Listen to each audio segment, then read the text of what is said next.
بسم الله الرحمن الرحيم. الحمد لله رب العالمين، الصلاة والسلام على سيد المرسلين وعلى آله وصحبه أجمعين. أما بعد، قال الله تبارك وتعالى في القرآن المجيد والفرقان الحميد: أعوذ بالله من الشيطان الرجيم، بسم الله الرحمن الرحيم. والفجر وليال عشر.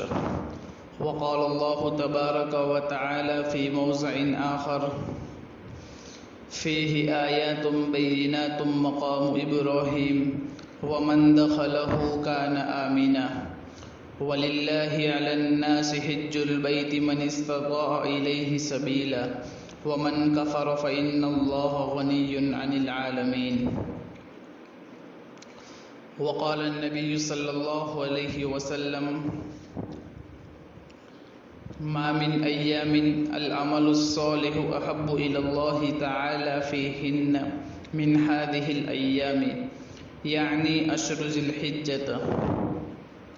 صدق الله العظيم وصدق رسوله النبي الكريم، ونحن على ذلك لمن الشاهدين والشاكرين، والحمد لله رب العالمين. معزز سامعین کرام اور میرے اسلامی اور ایمانی بھائیوں اور خواتین حضرات، اللہ تبارک و تعالیٰ کا بے انتہا کرم و فضل ہوا کہ اللہ تبارک و تعالیٰ نے ہمیں ایک بہترین اور محبوب مہینہ عطا فرمایا۔ وہ مہینہ ماہ ذی الحجہ کا مہینہ ہے جو اب شروع ہو چکا ہے، اور اللہ تبارک و تعالیٰ نے اس مہینے میں اسلام کی دو اہم عبادت حج اور قربانی کو اسی مہینے میں شامل کیا ہے۔ اسی سلسلے میں شیخ الاسلام حضرت مولانا مفتی محمد تقی عثمانی دامت برکاتہم العالیہ نے اپنے کتاب اصلاح خطبات جلد نمبر 2 صفحہ نمبر 106 اس کتاب میں حضرت والا نے قربانی اور حج کے اہم موضوعات پر کچھ روشنی ڈالی ہے۔ ان میں سے کچھ احکامات اور کچھ موضوع آپ حضرات کے سامنے پیش کرنا مناسب سمجھتا ہوں۔ تو اس سلسلے میں آئیے میں آپ حضرات کے سامنے کل 8 موضوعات پر روشنی ڈالنے کا ارادہ کر رہا ہوں۔ وہ اجمالی موضوع یہ ہے، سب سے پہلا جو موضوع ہے کہ عبادات میں ترتیب، اسی طرح دوسرا موضوع قربانی شکر کا نذرانہ ہے، اسی طرح تیسرا موضوع 10 راتوں کی قسم، اسی طرح چوتھا 10 ایام کی فضیلت، نمبر 5 ان ایام کی 2 خاص عبادتیں، نمبر 6 بال اور ناخن نہ کاٹنے کا حکم، نمبر 7 ان کے ساتھ تھوڑی سی مشابہت اختیار کر لو، نمبر 8 اللہ تبارک و تعالیٰ کی رحمت بہانے ڈھونڈتی ہے۔ تو معزز سامعین کرام، ان تمام موضوعات پر انشاءاللہ روشنی ڈالی جائے گی۔ اللہ تبارک و تعالیٰ سے دعا گو ہوں کہ اللہ تبارک و تعالیٰ صحیح کہنے کی توفیق عطا فرمائے، اور جو کہا جائے اس پر سب سے پہلے مجھے پھر آپ حضرات کو عمل کرنے کی توفیق عطا فرمائے۔ بسم اللہ الرحمن الرحیم۔ عبادات میں ترتیب۔ معزز سامعین کرام، یہ جو مہینہ شروع ہو رہا ہے اور شروع ہو چکا ہے کہ ذی الحجہ کے 10 دن جو یکم ذی الحجہ سے 10 ذی الحجہ تک ہے، اللہ تبارک و تعالیٰ نے ان کو ایک عجیب خصوصیت اور فضیلت بخشی ہے۔ بلکہ اگر غور سے دیکھا جائے تو معلوم ہوگا کہ فضیلت کا یہ سلسلہ رمضان المبارک سے شروع ہو رہا ہے۔ اللہ تبارک و تعالیٰ نے عبادتوں کے درمیان عجیب و غریب ترتیب رکھی ہے کہ سب سے پہلے رمضان المبارک کا مہینہ لائے اور اس میں روزے فرض فرمائے، اور پھر رمضان المبارک ختم ہونے پر فوراً اگلے دن سے حج کی عبادت کی تمہید شروع ہو گئی، اس لیے کہ حضور اقدس صلی اللہ تعالی علیہ وآلہ وسلم نے ارشاد فرمایا کہ حج کے 3 مہینے ہیں، شوال، ذی القعدہ اور ذی الحجہ۔ اگرچہ حج کے مخصوص ارکان تو ذی الحجہ ہی میں ادا ہوتے ہیں، لیکن حج کے لیے احرام باندھنا شوال سے جائز اور مستحب ہو جاتا ہے۔ لہذا اگر کوئی شخص حج کو جانا چاہے تو اس کے لیے شوال کی پہلی تاریخ سے حج کا احرام باندھ کر نکلنا جائز ہے۔ اس تاریخ سے پہلے حج کا احرام باندھنا جائز نہیں ہے۔ پہلے زمانے میں حج پر جانے کے لیے کافی وقت لگتا تھا اور بعض اوقات 2-3 مہینے وہاں پہنچنے میں لگ جاتے تھے، اس لیے شوال کا مہینہ آتے ہی لوگ سفر کی تیاری شروع کر دیتے تھے، گویا کہ روزے کی عبادت ختم ہوتے ہی حج کی عبادت شروع ہو گئی، اور پھر حج کی عبادت اس پہلے عشرے میں انجام پا جاتی ہے، اس لیے کہ حج کا سب سے بڑا رکن جو وقوف عرفہ ہے 9 ذی الحجہ کو انجام پاتا ہے۔ اسی طرح قربانی شکر کا نذرانہ ہے، اور پھر جب اللہ تبارک و تعالیٰ نے رمضان المبارک کے روزے پورے کرنے کی اور حج کے ارکان پورے کرنے کی توفیق عطا فرما دی اور یہ 2 عظیم الشان عبادتیں تکمیل کو پہنچ گئی، اس وقت اللہ تبارک و تعالیٰ نے یہ حکم دیا کہ مسلمان ان عبادتوں کی ادائیگی پر اللہ تبارک و تعالیٰ کے حضور شکر کا نذرانہ پیش کرے، جس کا نام قربانی ہے۔ لہذا 10، 11 اور 12 ذی الحجہ کو اللہ تبارک و تعالیٰ کے حضور شکر کا نذرانہ پیش کیا جاتا ہے کہ آپ نے ہمیں یہ 2 عظیم عبادتیں ادا کرنے کی توفیق عطا فرمائی۔ یہ عجیب بات ہے کہ اللہ تبارک و تعالیٰ نے عید الفطر کو اس وقت رکھا جب روزے کی عبادت کی تکمیل ہو رہی تھی، اور عید الاضحیٰ کو اللہ رب العزت نے اس وقت رکھا جب حج کی عظیم الشان عبادت کی تکمیل ہو رہی ہے، لیکن اس میں حکم یہ دیا کہ عید الفطر میں خوشی کا آغاز صدقۃ الفطر سے کیا جائے، اور عید الاضحیٰ کے موقع پر خوشی کا آغاز اللہ تبارک و تعالیٰ کے حضور قربانی پیش کر کے کرو۔ چونکہ ذی الحجہ کا مہینہ شروع ہو چکا ہے اور عشرہ ذی الحجہ کا آغاز ہے، عشرہ ذی الحجہ کل ہی سے شروع ہوا، اس لیے خیال ہوا کہ کچھ باتیں اس عشرہ ذی الحجہ کے متعلق عرض کر دی جائے۔ یہ عشرہ جو 1 ذی الحجہ سے شروع ہوا اور 10 ذی الحجہ پر جس کی انتہا ہوگی، یہ سال کے 12 مہینوں میں بڑی ممتاز حیثیت رکھتا ہے،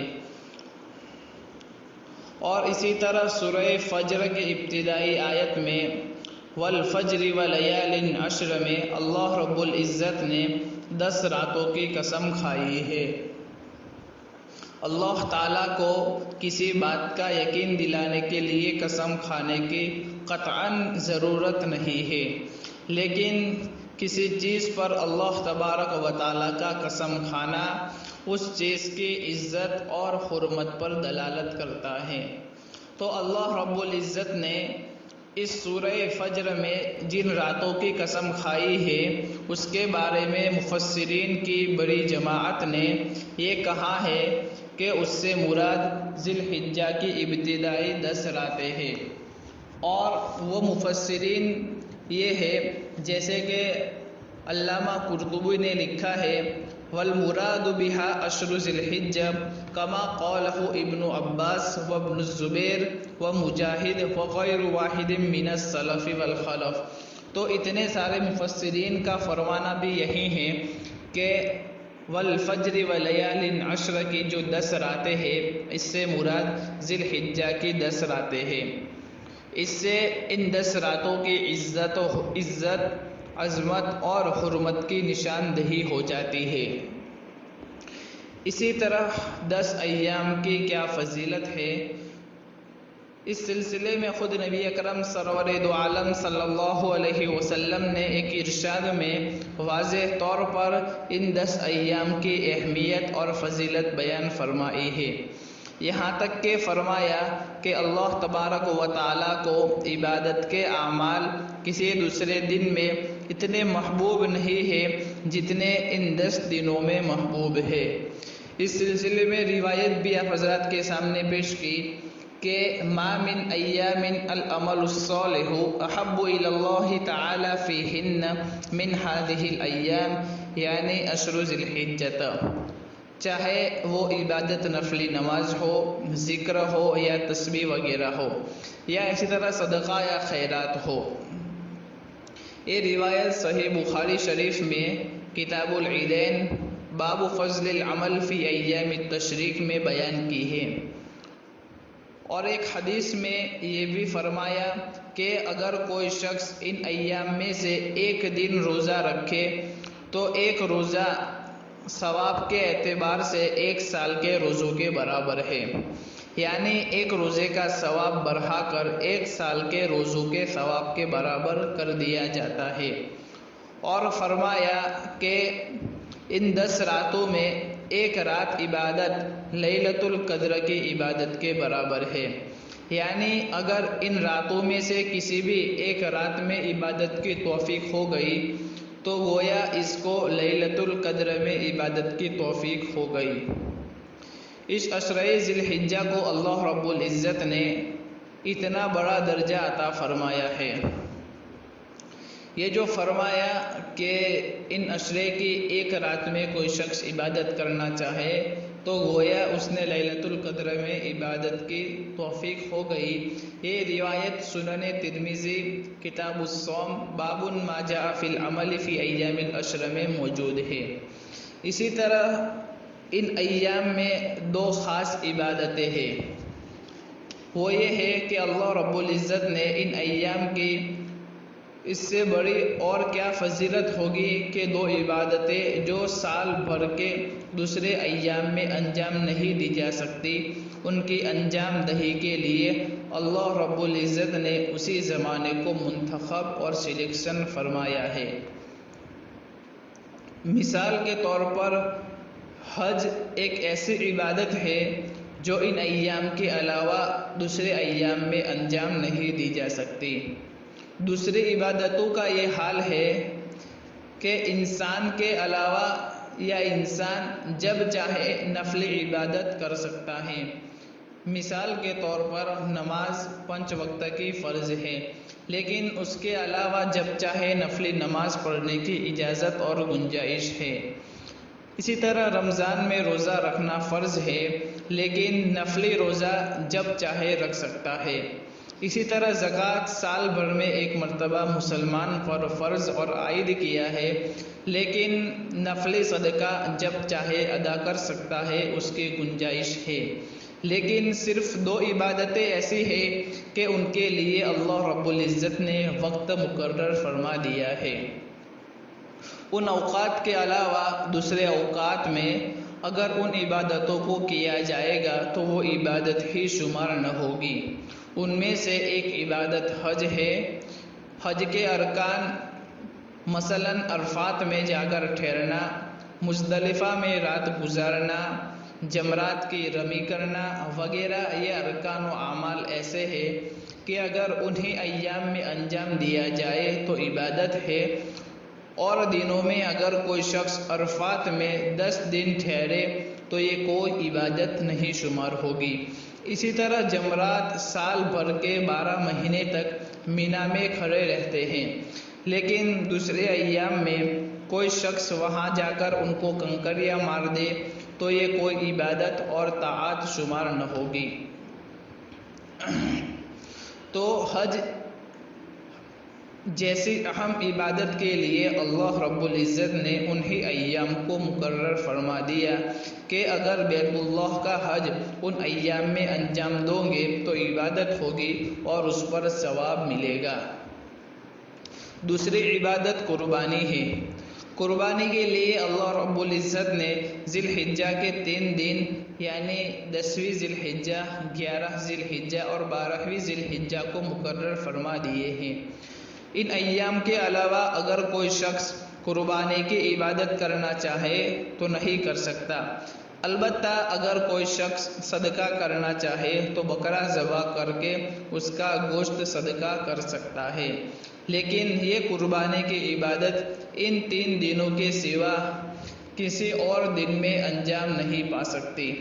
لہذا اللہ رب العزت نے ان زمانے کو یہ امتیاز بخشا ہے۔ اسی وجہ سے علماء کرام نے ان احادیث کی روشنی میں یہ لکھا ہے کہ رمضان المبارک کے بعد سب سے زیادہ فضیلت والے ایام عشرۂ ذی الحجہ کے ایام اور دن ہیں۔ ان میں عبادتوں کا ثواب بڑھ جاتا ہے اور اللہ تعالیٰ ان ایام میں اپنی خصوصی رحمتیں نازل فرماتے ہیں، لیکن کچھ اور اعمال خاص طور پر ان ایام میں مقرر کر دیے گئے ہیں۔ ان کا بیان یہ ہے کہ بال اور ناخن نہ کاٹنے کا حکم۔ ذی الحجہ کا چاند دیکھتے ہی جو حکم سب سے پہلے ہماری طرف متوجہ ہو جاتا ہے وہ ایک عجیب و غریب حکم ہے۔ وہ یہ ہے کہ نبی اکرم صلی اللہ تعالی علیہ وآلہ وسلم کا ارشاد ہے کہ جب تم میں سے کسی کو قربانی کرنی ہو تو جس وقت وہ ذی الحجہ کا چاند دیکھے اس کے بعد اس کے لیے بال کاٹنا اور ناخن تراشنا درست نہیں ہے، چونکہ یہ حکم نبی اکرم صلی اللہ علیہ وسلم سے منقول ہے۔ اس واسطے اس عمل کو مستحب قرار دیا گیا ہے کہ آدمی اپنے ناخن اور بال اس وقت تک نہ کاٹے جب تک قربانی نہ کر لے۔ یہ جو روایت موجود ہے وہ ابن ماجہ کتاب الاضاحی باب من اراد ان یضحی فلا یاخذ فی العشر من شعرہ واظفارہ۔ اب اسی طرح یہ بال اور ناخن نہ کاٹنے کی کیا وجہ ہے، تو یہ حجاج کے ساتھ کچھ مشابہت اختیار کرنے کے مراد ہے۔ بظاہر یہ حکم بڑا عجیب و غریب معلوم ہوتا ہے کہ چاند دیکھ کر بال اور ناخن کاٹنے سے منع کر دیا گیا ہے، لیکن بات دراصل یہ ہے کہ ان ایام میں اللہ تبارک و تعالیٰ نے حج کی عظیم الشان عبادت مقرر فرمائی اور مسلمانوں کی ایک بہت بڑی تعداد الحمدللہ اس وقت اس عبادت سے بہر اندوز ہو رہی ہے۔ اس وقت وہاں یہ حال ہے کہ ایسا معلوم ہوتا ہے کہ بیت اللہ کے اندر ایک ایسا مقناطیس لگا ہوا ہے جو چاروں طرف سے فرزندان توحید کو اپنی طرف کھینچ رہا ہے۔ ہر لمحے ہزاروں افراد اطراف عالم سے وہاں پہنچ رہے ہیں، یعنی اللہ تبارک و تعالیٰ نے ایک ایسا یوں سمجھ لو کہ جادو کیا ہے کہ ہر لمحے پورے عالم کے کونوں کونوں اور چپو چپو سے ہزاروں افراد وہاں آ رہے ہیں اور عاشقانہ ذوق رکھتے ہیں اور کعبہ کے ارد گرد طواف کرتے رہتے ہیں۔ اللہ تبارک و تعالیٰ نے ان لوگوں کو حج بیت اللہ کی ادائیگی کی یہ سعادت بخشی ہے۔ ان حضرات کے لیے یہ حکم ہے کہ جب وہ بیت اللہ شریف کی طرف جائے تو بیت اللہ کی وردی یعنی احرام پہن کر جائے۔ اور پھر احرام کے اندر شریعت نے بہت سی پابندیاں عائد کر دی ہے۔ مثال کے طور پر یہ کہ سلا ہوا کپڑا نہیں پہن سکتے، خوشبو نہیں لگا سکتے، منہ نہیں ڈھانپ سکتے وغیرہ۔ ان میں سے ایک اور پابندی یہ ہے کہ بال اور ناخن نہیں کاٹ سکتے۔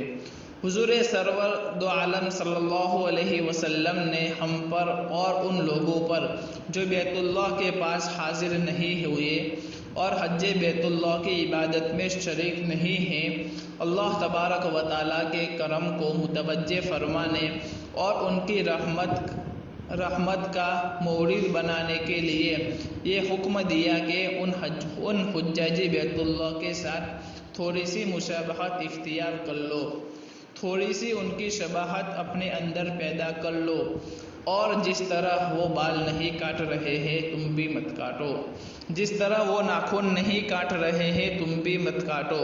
یہ اللہ تبارک و تعالیٰ کے بندوں کے ساتھ شباہت اور مشابہت پیدا کر دی جو اس وقت حج بیت اللہ کی عظیم سعادت سے بہر اندوز ہو رہے ہیں۔ اسی سلسلے میں حضرت مفتی محمد تقی عثمانی دامت برکاتہم اپنے مرشد حضرت علامہ عبدالحی صاحب کے فرمان کو بیان کرتے ہیں کہ وہ جب وہاں جایا کرتے تھے تو حضرت مجذوب صاحب کا یہ شعر اکثر پڑھا کرتے تھے۔ وہ شعر یہ ہے: تیرے محبوب کی یا رب شباہت لے کر آیا ہوں، تیرے محبوب کی یا رب شباہت لے کے آیا ہوں، حقیقت اس کو تو کر دے، میں صورت لے کر آیا ہوں۔ اسی طرح اللہ کی رحمت بہانے ڈھونڈتی ہے۔